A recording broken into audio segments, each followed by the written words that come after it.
নির্বাচনী দায়িত্ব সুষ্ঠুভাবে সম্পূর্ণের নিমিত্তে 10টি অস্থায়ী বেস ক্যাম্প স্থাপন এবং গুরুত্বপূর্ণ 22টি স্থানে অস্থায়ী চেকপোস্ট বসানো হবে।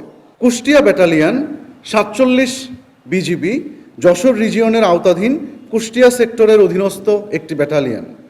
এই ব্যাটালিয়ন কুষ্টিয়া জেলা এবং মেহেরপুর জেলার গাংনী উপজেলায় মাদক ও চোরাচালান দমনে নিরলসভাবে কাজ করে যাচ্ছে।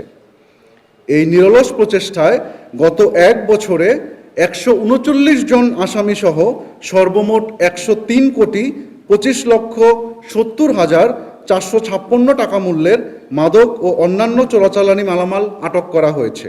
আসন্ন ত্রয়োদশ জাতীয় সংসদ নির্বাচন উপলক্ষে গত 11 ডিসেম্বর 2025 তারিখে নির্বাচনের তফসিল ঘোষণার পর থেকে নির্বাচন অবাধ, সুষ্ঠু ও শান্তিপূর্ণভাবে আয়োজনের লক্ষ্যে বর্ডার গার্ড বাংলাদেশ সার্বক্ষণিকভাবে কাজ করে যাচ্ছে।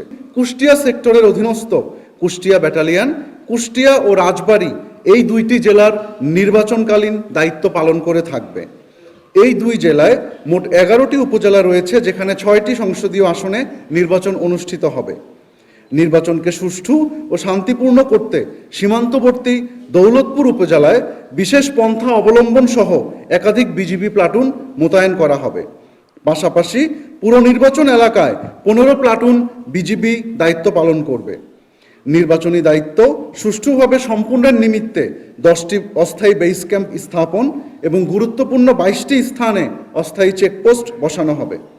এছাড়াও নির্বাচনী এলাকার সার্বিক পরিস্থিতি নিবিড়ভাবে পর্যবেক্ষণের জন্য ড্রোনের মাধ্যমে নজরদারির ব্যবস্থা করা হবে, যাতে যে কোনো অনাকাঙ্ক্ষিত পরিস্থিতি দ্রুত শনাক্ত ও নিয়ন্ত্রণ করা যায়। কুষ্টিয়া ব্যাটালিয়ন হতে ইতিমধ্যে উপজেলা পর্যায়ে প্রতিনিধি প্রেরণের মাধ্যমে সংশ্লিষ্ট নির্বাচন অফিসের সাথে সমন্বয় করে সকল ভোট কেন্দ্রের রেকি কার্যক্রম সম্পন্ন করা হয়েছে। নির্বাচনী এলাকার আইন শৃঙ্খলা পরিস্থিতি মূল্যায়ন করে ঝুঁকিপূর্ণ এলাকা ও ভোট কেন্দ্র চিহ্নিত করা হয়েছে এবং এর ভিত্তিতে বিস্তারিত নিরাপত্তা পরিকল্পনা প্রণয়ন করা হয়েছে।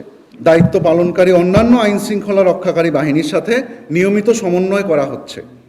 তফসিল ঘোষণার পর থেকে কুষ্টিয়া ব্যাটালিয়ন দায়িত্বপূর্ণ এলাকায় যে কোনো ধরনের নাশকতা প্রতিরোধে সর্বদা সতর্ক ও তৎপর রয়েছে। তারই অংশ হিসেবে কুষ্টিয়া সীমান্ত এলাকা থেকে 4টি বিদেশি পিস্তল, 8টি ম্যাগাজিন এবং 8 রাউন্ড গুলি উদ্ধার করা হয়েছে।